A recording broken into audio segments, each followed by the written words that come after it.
conforme a tu palabra, a cargo de nuestro pastor David Cruz Gutiérrez. El momento para que repasemos el precepto divino, para que volvamos a leer el mandamiento del Señor, y estamos preparados, estamos listos para que nuestro corazón reciba este mensaje de tal manera que nos ayude, fortalezca nuestra vida y de esta manera estemos listos para toda buena obra. ¿Qué mejor que en este día, cuando queremos recordar el día de la Biblia, el día de la palabra de nuestro Dios, tomar unas porciones del Salmo 119, porque el Salmo 119 habla de las excelencias, de las cualidades de la palabra de Dios. Pero también a través del Salmo 119, el escritor sagrado nos deja que podamos nosotros conocer su íntima relación con Dios. El escritor sagrado nos presenta su vida devocional, esa vida privada en la que guarda un contacto, guarda una comunión con la palabra de Dios. De tal manera que el salmista nos presenta una vida enfocada en la palabra de nuestro Dios. Son 22 estrofas que contienen todo el Salmo número 119, desde la A hasta la Z. En hebreo, desde la Ale hasta la Tab. Pero son 22 estrofas. Y a través de estas 22 estrofas, de estos 176 versículos, se puede establecer una relación correcta entre el hombre y la palabra de nuestro Dios. Acerquémonos pues al corazón del rey David. Conozcamos su vida íntima, su vida privada, en relación con su vida devocional. Y después de conocer la vida devocional del salmista, apliquemos los principios para nuestro diario vivir. El Salmo 119, la última porción, los últimos 8 versículos, encontramos al menos una petición del rey David. Hay una solicitud de parte del escritor. También vamos a encontrar una expresión de alabanza. Hay cántico, hay regocijo, hay gratitud por parte del salmista. Bueno, lo que vamos a ir viendo es por qué. Y luego termina el salmista con unos principios prácticos de cómo poder integrar los conocimientos, cómo poder integrar la palabra de Dios a su vida. Vayamos entonces paso a paso. Primero, la petición. Salmo 119, versículo 169 y el versículo número 170. De hecho, estos dos versículos también nos muestran lo que son las características de la poesía hebrea. Prácticamente es un paralelismo. Lo mismo que dice el 169, lo dice el 170, con otras palabras, pero eso es lo que se le llama el paralelismo de la poesía hebrea. Llegue mi clamor delante de ti, oh Jehová.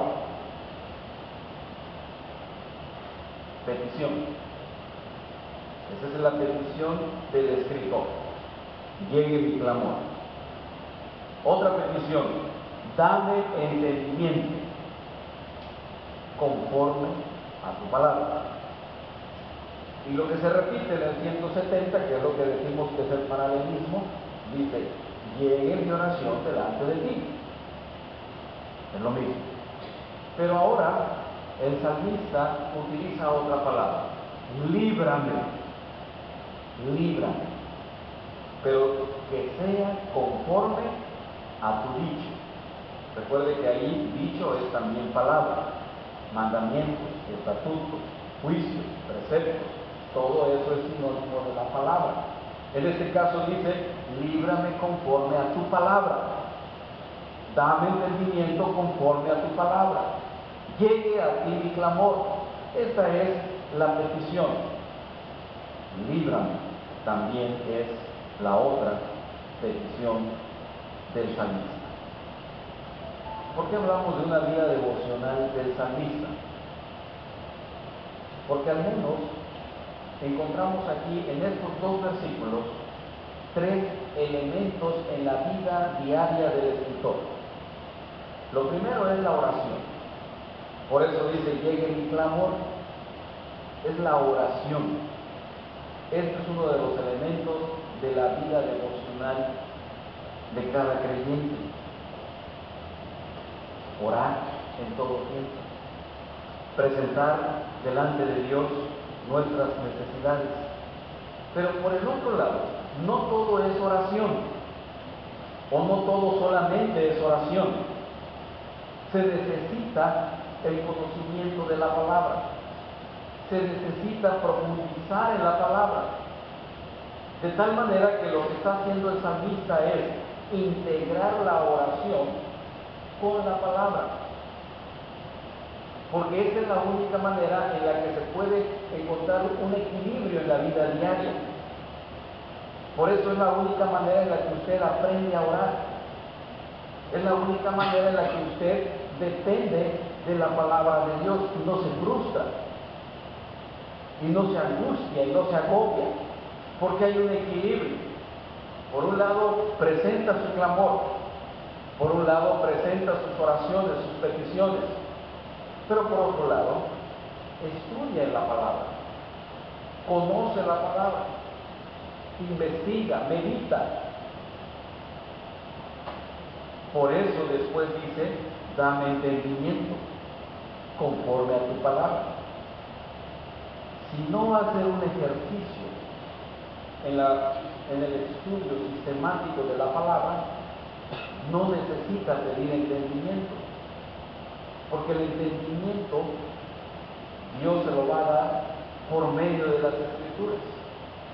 Usted va a comprender, usted va a conocer, usted va a entender los acontecimientos, pero a la luz de la palabra. Entonces, la vida devocional implica una vida de oración, pero también implica una vida del conocimiento de la palabra, del estudio, de poder acudir a las Escrituras. Y entonces usted puede decir, llegue mi clamor delante de ti, oh Jehová. Dame entendimiento conforme a tu palabra para que pueda discernir qué debo de orar, cómo debo de orar, cuándo debo de orar. Luego dice, llegue mi oración delante de ti, líbrame conforme a tu dicho. Dijimos que agrega una palabra más, líbrame. Si el salmista pide ser liberado, líbrame, es porque está pasando también por situaciones difíciles. Es porque hay riesgos, hay peligros, hay enfermedades, hay necesidades, hay problemas. Y en medio de las necesidades, en medio de las circunstancias adversas, usted tiene dos elementos que le ayudan a triunfar: la oración, el clamor y también el estudio de la palabra de nuestro Dios. El salmista no está solicitando que Dios le elimine los problemas, sino que Dios le libre, lo proteja, lo guarde. El apóstol Pablo dirigió una carta al joven Timoteo y le dijo, el que lucha como atleta no es coronado, sino lucha legítimamente. Pero no está eliminando de la vida de Timoteo las luchas, de tal manera que le está presentando a Timoteo la posibilidad de luchas. Hay ocasiones en las cuales ya no quisiéramos luchar. Hay ocasiones en las que parece que estamos derrotados. Pero la vida del creyente, la vida espiritual, es una vida de lucha, de pruebas, pero está debidamente fortalecida y sustentada en la oración y en el conocimiento de la palabra de Dios. Imagínese usted luchando sin el poder de la oración y sin el conocimiento de la palabra. Entonces sí va a fracasar, entonces sí se va a frustrar, entonces sí no va a estar luchando legítimamente, porque San Pablo dice: el que lucha como atleta no es coronado, sino lucha legítimamente. Significa que puede haber una lucha ilegítima. ¿Cuál será esa lucha ilegítima? No hacerlo en conformidad con la palabra de Dios. Aun y cuando la palabra de Dios nos presente las oportunidades, las opciones, las rutas a seguir, nosotros podemos seguir luchando de manera ilegítima en contra de la palabra, en contra de la voluntad de Dios. ¿Saben que en ocasiones es porque no conocemos la palabra de Dios? No estudiamos la palabra, no investigamos, no reflexionamos, no meditamos. Por eso también dice el profeta: mi pueblo perece por falta de conocimiento. Por eso dijimos al principio, este salmo nos presenta el corazón de David, la intimidad de David, la vida privada, allá en su aposento alto. Llegue mi clamor delante de ti, dame entendimiento, dame luz, ilumina mis pasos, ilumina mis decisiones y líbrame de las luchas, líbrame de las adversidades. Hay un deseo de triunfo, pero confiado en la palabra y en la oración, no en sus fuerzas. La vida de oración de Pablo siempre nos presenta también ese deseo, ese anhelo. Por ejemplo, en 2 Tesalonicenses capítulo 3 dice: por lo demás, hermanos, orad por nosotros para que la palabra del Señor corra y sea glorificada, así como lo fue entre vosotros, y para que seamos librados de hombres perversos y malos, porque no es de todos la fe. En esta oración de Pablo hay dos preocupaciones. Su preocupación es que la palabra de Dios siga fluyendo, que la palabra de Dios sea conocida, que la palabra de Dios sea divulgada, que se estudie la palabra de Dios. Es la preocupación de Pablo. Y la otra preocupación es ser librado de los perversos para seguir proclamando la palabra. Y es interesante. Esto no es un deseo egoísta de parte de Pablo. No está solicitando ser librado porque no soporta el dolor. Pide ser liberado para que pueda continuar con el ministerio que Dios le ha encomendado. ¿Qué podemos resumir de esta primera parte? ¿Cuál es nuestro modelo de vida devocional? ¿Estamos practicando una vida devocional? Nos estamos levantando por la mañana y antes de continuar con nuestra agenda llena de trabajo, de saturado, tomamos un tiempo para que nuestro clamor llegue a la presencia de Dios, pero que a su vez también me dé entendimiento, me enseñe, me muestre el camino. Abro las páginas sagradas de las Escrituras para poder estudiar y profundizar con toda sencillez y con toda humildad. Recordemos estos elementos. Hay que acudir a Dios en oración, pero también hay que acudir a Dios buscando su dirección a través de la palabra.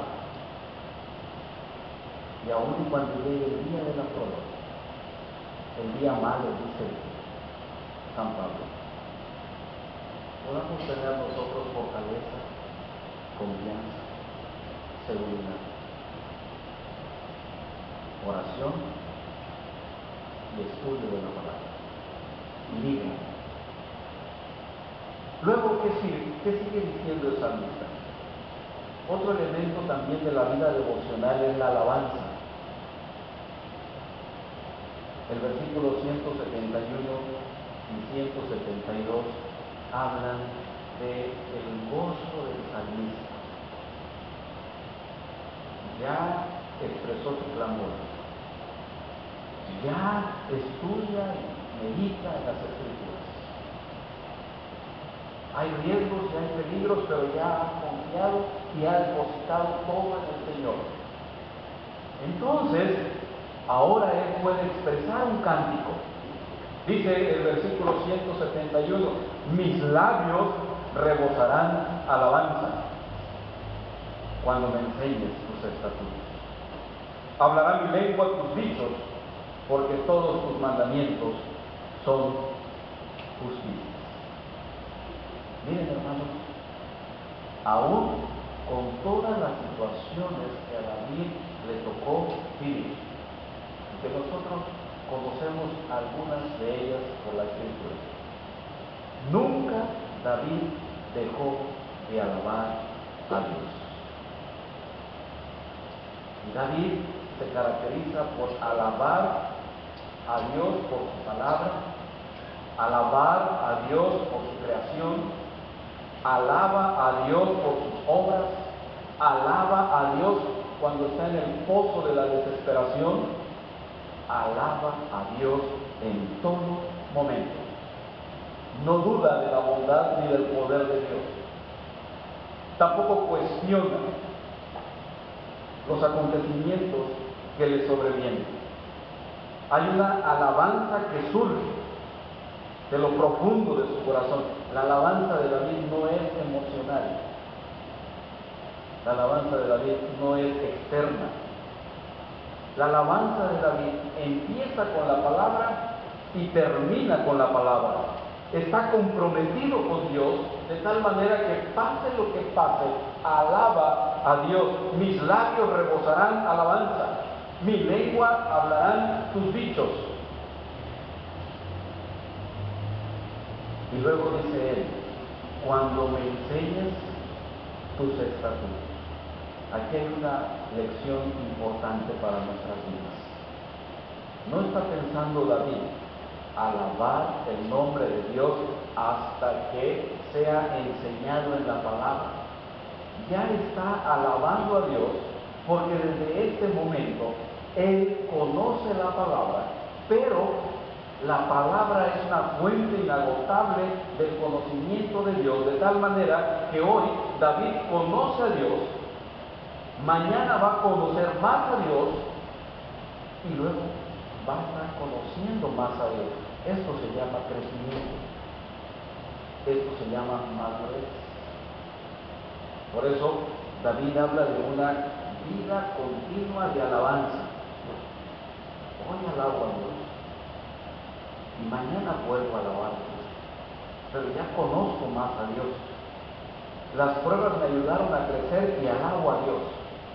Y entonces nunca terminaré en esta tierra de conocer las profundidades de la palabra de nuestro Dios. La oración La alabanza, las pruebas son elementos que nos ayudan a conocer más a Dios. No son elementos mecánicos, no son ejercicios de rutina, algunos le llaman ejercicios espirituales. Eso tiene que ver con la intimidad con el Señor. Eso tiene que ver con la profundidad de nuestra relación con Él.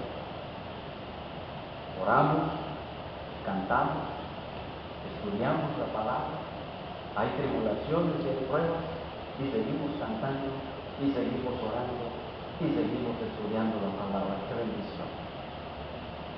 Y qué paz produce el poder de la palabra en nuestras vidas. Porque David sabe que este conocimiento lo va a conducir a un final extraordinario, en un futuro lleno de esperanza, en el que ya conoceremos plenamente a nuestro Dios. Pero Él está alabando el nombre de Dios. Por eso volvemos a preguntar: ¿hay alabanza en nuestra vida?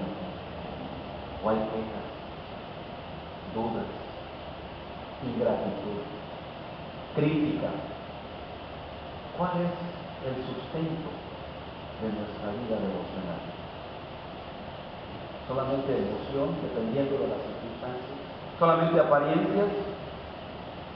El rey David muestra que su vida está centrada y enfocada solamente en Dios y en su palabra, y que él quiere desarrollar una vida devocional fortalecida.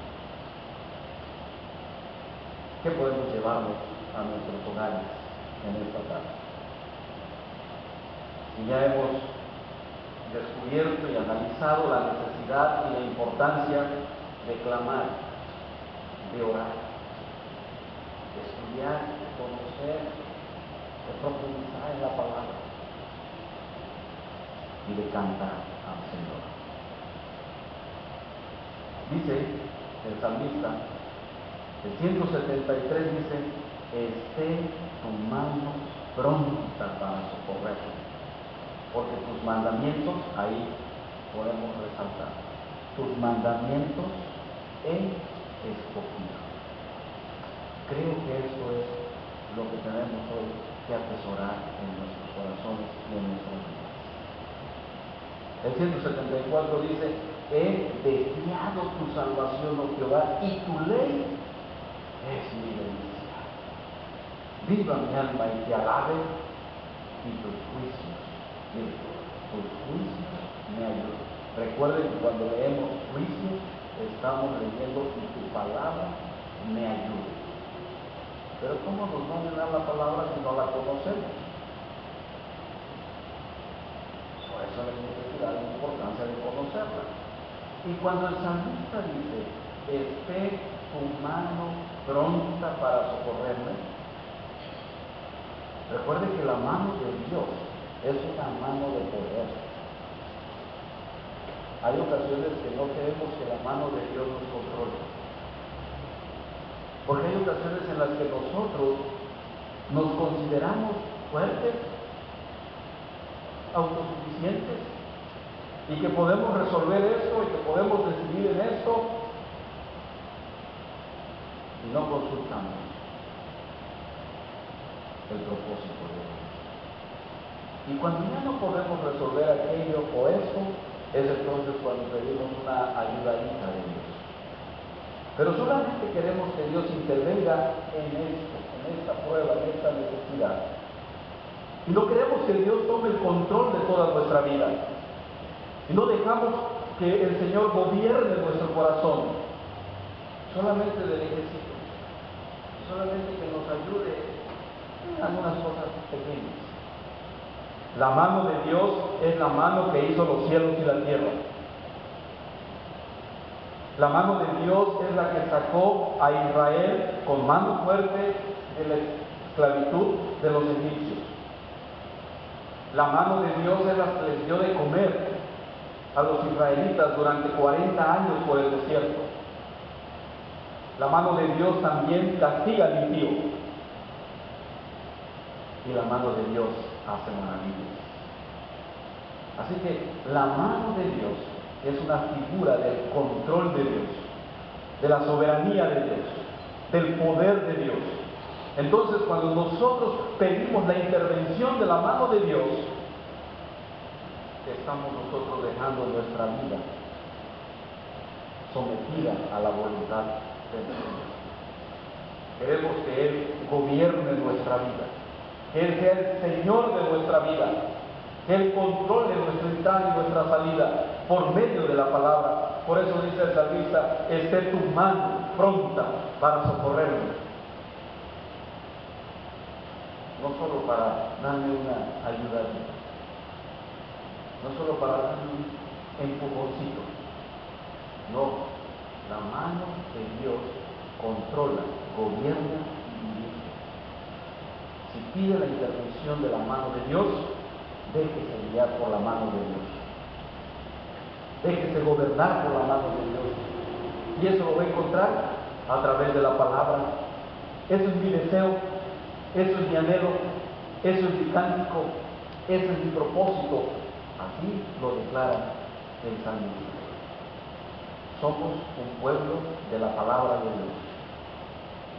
Somos el pueblo que alaba, que canta, que ora, que se enfrenta a pruebas, a problemas, pero que se fundamenta en el Espíritu. Vamos a concluir, porque cuando conocemos este lado de David, ¿qué esperaríamos del rey? ¿Cómo creen ustedes que va a terminar este Salmo 119? Si el rey David ora, si el rey David canta, si el rey David se somete a la voluntad de Dios, el rey David tiene una vida fortalecida, madura, de crecimiento. Y pudiéramos pensar que el salmista concluye en el versículo 176 hablando de su madurez cristiana, hablando de su grandeza espiritual. Pero no es así. El salmista termina humillado delante de Dios, sensible ante la palabra de Dios. Él se da cuenta de su condición natural de pecado. Él concluye con una figura como la del hijo pródigo. Dice: yo anduve errante como oveja extraviada. Qué sencillez, qué humildad. El reconocer que somos pecadores, reconocer que somos barro, el reconocer que fallamos delante de Dios, hemos pecado. Esto habla de un crecimiento, de una madurez genuina.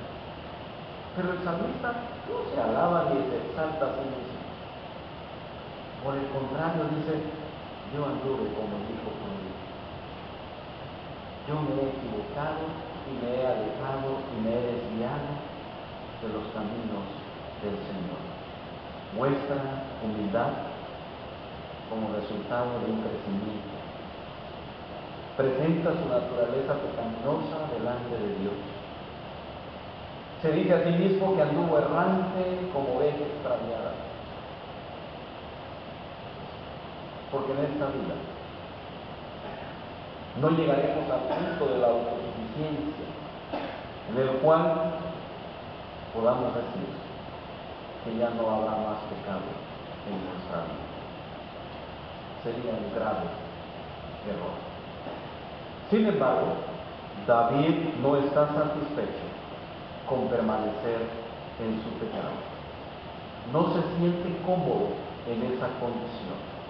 Por eso lo confronta de una manera bíblica y clama a Dios: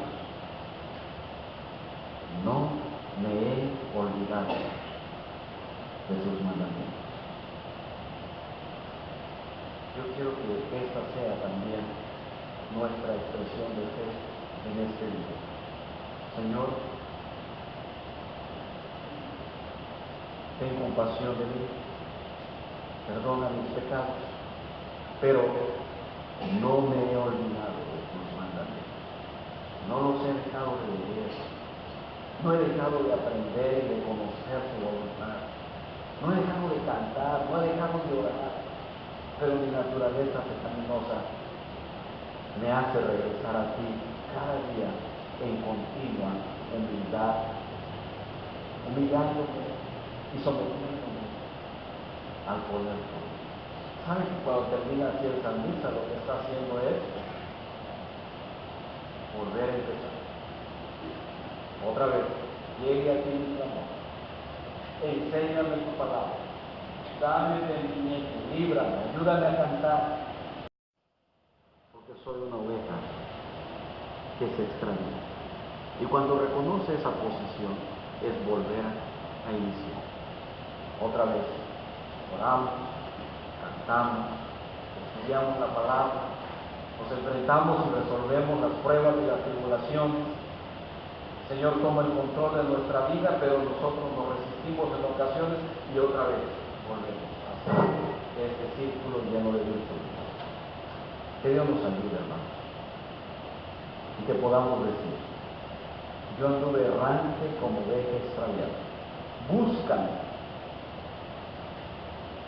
pero no me he olvidado, nunca me olvidaré de tus mandamientos. Que Dios nos guarde en esta tarde.